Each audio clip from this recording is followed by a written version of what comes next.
Bonjour mes chers Sagittaires, je vous remercie de me retrouver pour ce taroscope du mois de mars 2020. Une petite parenthèse pour moi, pour vous signaler que je fête mes 50 présences avec vous sur YouTube.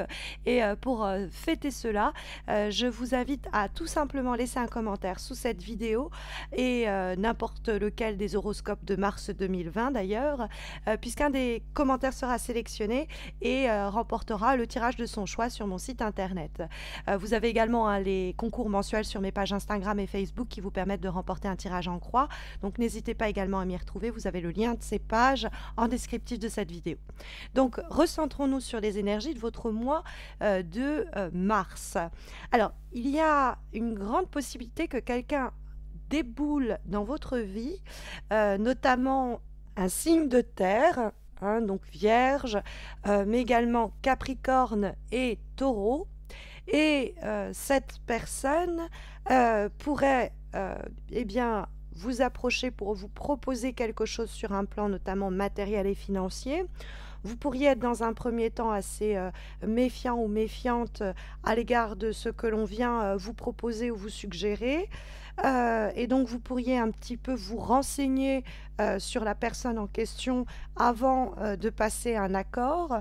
Mais si cette personne apparaît dans vos aspects positifs pour le mois, il n'y a pas trop de crainte à avoir sur ses intentions. C'est quelqu'un qui est là pour enrichir normalement notre quotidien.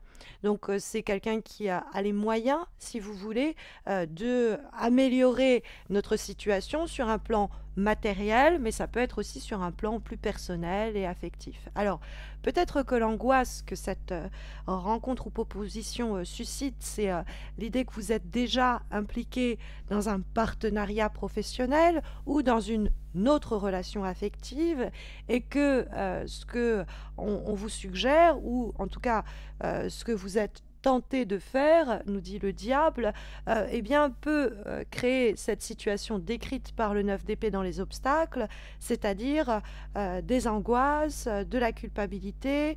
Il y a quelque chose qui vous chiffonne. En tout cas, on le voit très clairement avec la présence du 9 d'épée qu'on va trouver donc dans les obstacles pour votre mois de mars. Et le 9 d'épée, c'est quelqu'un qui n'arrive pas à trouver le sommeil. La personne est trop préoccupée pour arriver même à y voir clair. Et donc c'est l'idée de presque pas trouver de répit, avoir une pensée qui nous occupe en boucle. Il y a quelque chose des fois de l'ordre de l'obsession, notamment quand on voit apparaître dans le même tirage la présence du diable. Donc ça pourrait être une situation qui vous préoccupe de sorte à ne pas vous laisser même trouver le sommeil, parce que vous êtes en train de ruminer cela dans tous les sens. Peut-être parce que cette tentation, eh bien, elle suscite une prise de risque que vous n'êtes pas encore complètement capable de prendre, ou parce que vous vous inquiétez de ce que cette proposition, tentation, que ce désir peut-être que vous avez vu voir naître en vous, que vous verrez voir naître en vous au mois de mars, peut être, si vous voulez, dangereux.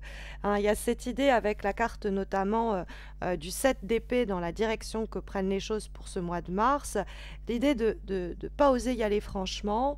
Alors c'est vrai que comme elle dialogue avec la carte du diable, c'est souvent les choses que l'on fait en cachotterie. Alors, est-ce que, voilà, par exemple, on essaye de vous approcher financièrement, matériellement, et il faut absolument pas qu'autour de vous, au travail, on le sache. Vous faites vos petites affaires dans votre coin. En essayant de ne pas être pris la main dans le sac, parce que voilà, personne n'a besoin de le savoir. Vous êtes en train de mettre une stratégie en place pour enrichir votre situation ou l'améliorer, cette fameuse reine de denier. Ça suscite peut-être des sentiments des fois de culpabilité ou d'inquiétude sur est-ce que je vais pas me faire attraper, ou est-ce qu'on va pas finalement voir que j'essaye de tenter ma chance ailleurs, ou sur le plan affectif, j'entretiens une relation avec quelqu'un qui qui est déjà en relation, ou je suis moi-même déjà en train de fréquenter quelqu'un. Je ne peux pas m'empêcher, hein, il y a un côté un peu obsessionnel qui revient dans ce cadre-là, du côté amoureux. Je ne peux pas m'empêcher d'entretenir cette situation ambiguë avec cette personne, ou je ne peux pas empêcher cette personne de l'entretenir avec moi.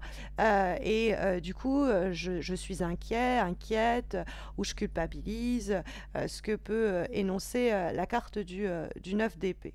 Après, ça peut être plus simplement cette reine de denier, bien que vous n'êtes pas un signe de terre, ça peut être plus simplement une posture que vous adoptez. Hein, cette reine de denier, elle peut vous représenter dans comment je vais mener ce mois de mars. Je vais veiller avant tout à mes intérêts. Et si eh bien, ça me conduit à devoir cacher des choses pour me montrer un petit peu stratège, eh bien tant pis. Hein, je vais le faire parce qu'il y a cette idée d'avoir vraiment une possibilité d'enrichissement. Soit vous avez un formidable ou une formidable alliée sur le mois de mars qui peut vous prêter main forte, qui est en position d'influence et qui peut vous aider à vous enrichir, même si vous trouvez que c'est pas très réglo. Ou plus simplement, c'est vous qui menez en place une stratégie pour vous aider à vous enrichir. Après, ça peut être des personnes qui ont fait des choses dans votre dos et il y a une possibilité dans ce cas-là de soit les prendre eux la main dans le sac et du coup à demander des comptes, qu'on nous rende des comptes, soit cette idée d'obtenir gain de cause dans une situation où on nous a trompés, où on nous a menti. Hein, et donc il y a cette idée-là que la reine de denier, vous reprenez dans ce cas-là le pouvoir. Hein. C'est pas non plus impossible. Mais il y a effectivement dans cette carte du diable une tentation éventuelle, et avec la présence du 7 d'épée qui nous parle de se cacher, d'avancer à pas feutré, à pas de loup, sans forcément énoncer à voix haute nos intentions ou nos plans ou nos projets. Hein, il y a cette idée-là, que c'est la direction que prennent les choses, et c'est peut-être pour ça qu'on est dans cette situation d'inquiétude, où on ressasse et rumine les événements, mais bon, ça ne fait pas particulièrement avancer les choses. Donc il semblerait que vous empruntiez un chemin au mois de mars dont vous n'êtes pas forcément complètement fier, ou à propos desquels vous questionnez beaucoup, mais le chemin semble être pris de toute façon. Et si c'est sur une question de stratégie que vous mettez en place, le tirage semble plutôt encourageant. Que ce soit cette personne signe de terre qui vient enrichir votre vie et avec qui vous vous impliquez d'une façon ou d'une autre, ou que vous soyez vous-même cette personne qui enrichit votre quotidien par des actions que certains pourraient qualifier un peu limite, il y a l'idée qu'on s'y engage de toute façon. Alors, comme avant-dernière énergie, pour ce mois de mars, nous avons une lame issue de l'oracle d'âme à âme, pensée et dessinée par Stéphanie Ira, et nous avons la carte transmuter le poison. Et donc, qui nous présente ce serpent. Transmuter le venin, hein, on pourrait comprendre de ce serpent. Alors, le venin, il n'y a pas à aller chercher midi à 14h, hein, c'est ceux qui nous crache dessus, c'est la tromperie, c'est c'est le côté venimeux des relations humaines et le trouble que cela peut susciter. Or, cette carte, elle nous offre l'opportunité d'appréhender notre façon de nous adapter à ces situations difficiles et éprouvantes, à ces relations douloureuses. Comment on arrive à transformer ce qui pourrait être dans un premier temps vu comme quelque chose de pesant, de malsain ou de toxique, et arriver à le transformer pour s'en libérer.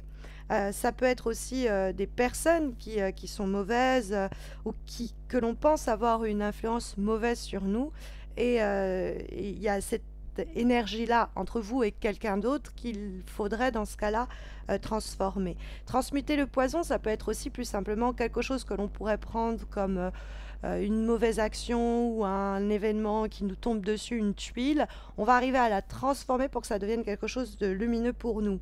La parole qui est associée à transmuter le poison est la suivante: il n'y a pas de personnes méchantes, il y a seulement des personnes souffrantes qui n'ont pas trouvé d'autre moyen que de blesser les autres pour gérer leurs propres souffrances.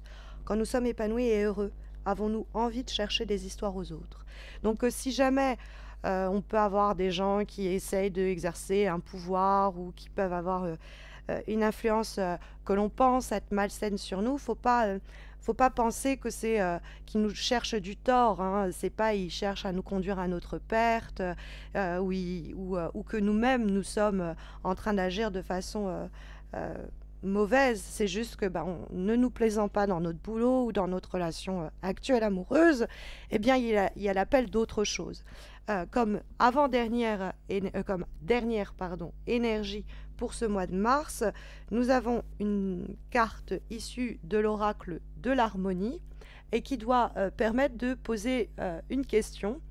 Cette fois-ci, la question porte au sujet du contrôle et elle vous pose la question suivante: que cherchez-vous à contrôler? Alors, du coup, on va essayer de voir le contrôle sur les personnes, notamment, plus que sur les situations. Parce que la carte du contrôle nous dit, OK, il y a des choses sur lesquelles on peut avoir le contrôle. On peut contrôler ce qu'on dit, on peut contrôler ce qu'on fait, on peut contrôler comment on réagit face à ce qu'on dit et ce qu'on fait. Ce que l'on ne peut pas contrôler, c'est comment les autres en face de nous, vont réagir. Les conséquences que vont avoir nos actions et nos réactions. Ça, là-dessus, on peut rien faire. Donc, c'est une carte qui nous parle du fait d'accepter qu'il puisse y avoir des personnes dans votre entourage qui n'agissent pas de la manière dont vous le désirez, parce que chacun a son propre passif et donc sa propre manière de réagir face aux événements. C'est pas personnel, c'est pas contre vous ou c'est pas à cause de vous, c'est comme ça qu'ils sont fichus, hein, tout simplement, comme vous-même vous l'êtes. Donc bien que ça puisse être difficile, il y a l'idée d'apprendre à accepter les personnes telles qu'elles sont, voire s'accepter aussi soi-même. Hein, et là, on revient à cette idée de ne pas se culpabiliser de certaines situations dans lesquelles on ne joue pas complètement franc jeu, que la carte de l'oracle de l'harmonie pourrait souligner. En tout cas, ce sont les énergies ici sondées, mes chers Sagittaires, pour votre mois de mars, en espérant que ça saura vous guider. Mais vous le savez, si vous avez besoin d'une guidance plus spécifique, c'est-à-dire répondant à votre question du moment, il y a les concours sur mes pages à la fois Instagram et Facebook qui vous permettent de remporter un tirage en croix. Donc n'hésitez pas à m'y retrouver. Hein, les concours sont toujours en place puisque c'est mensuel. Et puis n'hésitez pas non plus à laisser un commentaire pour participer au concours qui célèbre mes 50 présences sur YouTube et qui vous permettra de remporter le tirage de votre choix sur mon site. Je vous souhaite à tous et à toutes de très belles semaines à venir. Je vous dis à très vite, j'espère. Prenez soin de vous, mes chers Sagittaires.